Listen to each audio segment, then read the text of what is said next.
नमस्कार साथियों।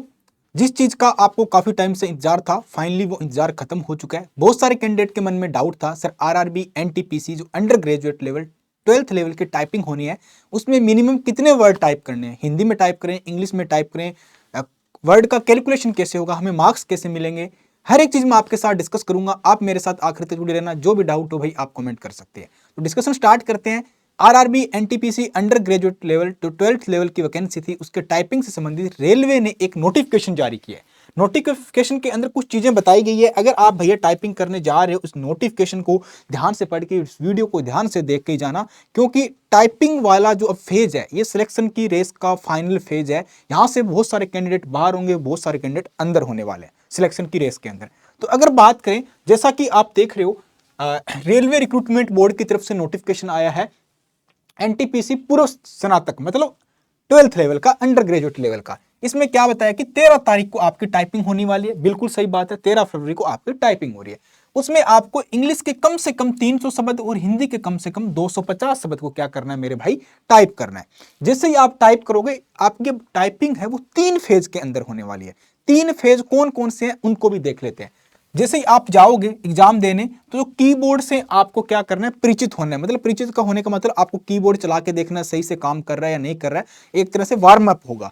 तो वो उसमें आपको 1 मिनट की टाइपिंग की जाएगी। ठीक है, वो 1 मिनट के लिए आपको टाइपिंग करना होगा।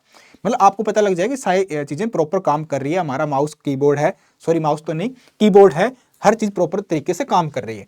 उसके बाद में 5 मिनट का ब्रेक होगा।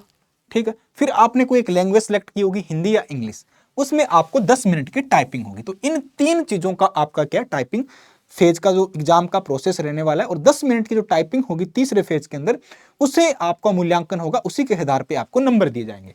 अब देखो, जैसे आप स्किल टेस्ट की स्पीड करना शुरू करोगे, मान लो आपने अपना क्या है कि पैरा फिक्स कर लिया है, पैरा टाइप कर लिया। अगर आप हिंदी में कर रहे हो 250 शब्द टाइप कर लिए होंगे, इंग्लिश में कर रहे हो 300 शब्द टाइप कर लिए होंगे। अगर आपने टाइप कर लिए और आपको लग रहा है कि अभी टाइम बच रहा है, हमारी स्पीड अच्छी है, तो फिर से आप उनको रीटाइप करना शुरू कर सकते हैं। ठीक है, अगर 250 कर लिए और 300 कर लिए, तो आपको दोबारा भी टाइप कर सकते हो। मतलब आप बता सकते हो कि हमारी टाइपिंग स्पीड इससे भी ज्यादा है। हाँ, उसके बाद बोला कि अगर आप गलतियां करते हो तो क्या होगा।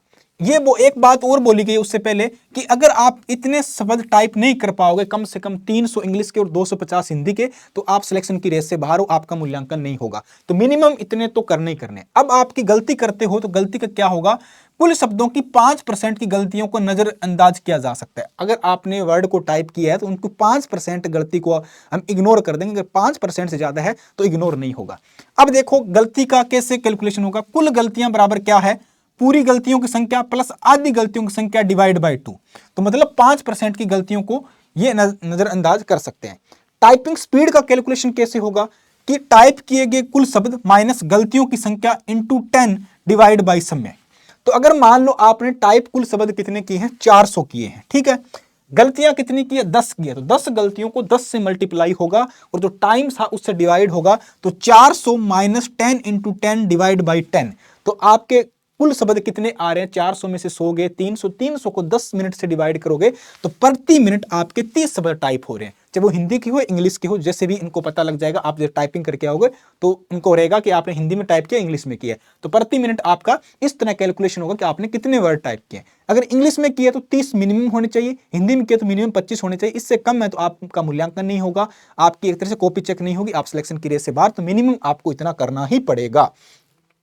तो ये सारी चीजें जो है आप ध्यान से देख के अपना कीबोर्ड वगैरह चेक करके, और अभी भी आपके पास टाइम है तो आप अपनी टाइपिंग स्पीड थोड़ा सा और इंप्रूव कर सकते हो। तो नोटिफिकेशन को ध्यान से देख के जाना। लास्ट में क्या लिखा है, टाइप किए गए मैटर की गलतियों को ठीक करने के लिए एडिटिंग टूल्स का इस्तेमाल करने की अनुमति नहीं है। आपने जो टाइप कर दिया उसको एडिट नहीं कर सकते, टूल कोई भी टूल इस तरह आपका इसमें इस्तेमाल नहीं कर सकते। भैया रेलवे की तरफ से एनटीपीसी के टाइपिंग को लेकर नोटिफिकेशन जारी हो चुके हैं। आपके लिए बहुत महत्वपूर्ण अपडेट थी। तो आपकी टाइपिंग है तो आप सभी के लिए बेस्ट ऑफ लक। अच्छे से टाइपिंग दे के आए और नोटिफिकेशन ध्यान से पढ़ के किस तरह मूल्यांकन होगा, क्योंकि फाइनल स्टेज है भैया सिलेक्शन की।